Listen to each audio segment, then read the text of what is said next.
And of course, the most important thing when you're in any workplace is knowing why you're in that workplace. And for me, that's easy. I created this company Onnit as an expression of my highest calling, what I really want to offer the world, an opportunity for humans to optimize themselves, to live a life that's truly what they're capable of. And so I have a really strong mission here, but that wasn't always the case. And in the book, I talk about very dark times when I was working for other clients that didn't have a shared mission, I didn't feel connected to, and that was difficult. But what I did is I knew that all I had to do was just make enough money, buy enough time, and eventually I would start a company like I've started here at Onnit. And by just shifting what my mission was and knowing what my goal was, which was to just have the time and resources available to make my move and to make this happen, it changed my mentality, and that was really important. So that's generally some of the practices that you're going to want to use in the workplace. But since it's after lunch and chapter 9 comes after lunch, we're going to talk about the binaural power nap. So napping is one of those things that's been shit on by a lot of different people in our culture. And that's largely because in an industrialized society, it's beneficial for the workplace if you get all your sleep at night and then you work all day. Well, that doesn't really make a lot of sense for most humans. We're not going to get 8 hours of uninterrupted sleep. So in Nick Littlehale's book, Sleep, he talks about getting a certain number of sleep cycles per week. And you can add an additional sleep cycle by taking a nap or a power nap.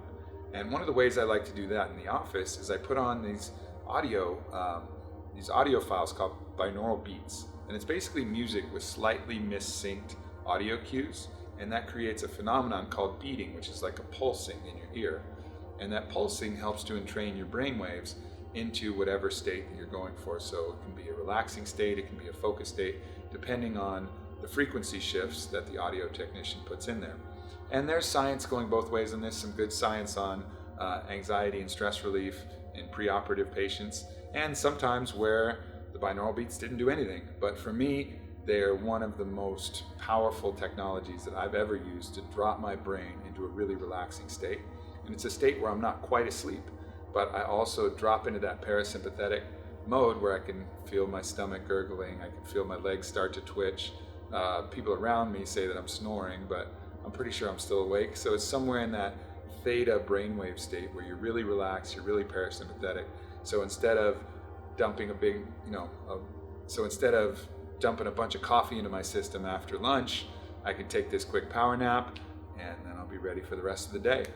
And another thing too, research showed that napping, when compared to more overnight sleep or more coffee, napping led to greater alertness, focus, and mental performance than overnight sleep and coffee, either one of those. So napping is a truly high performance optimization technique, and I'm about to get me some.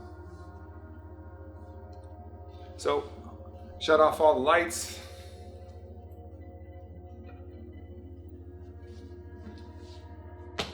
Set up my little cushion here.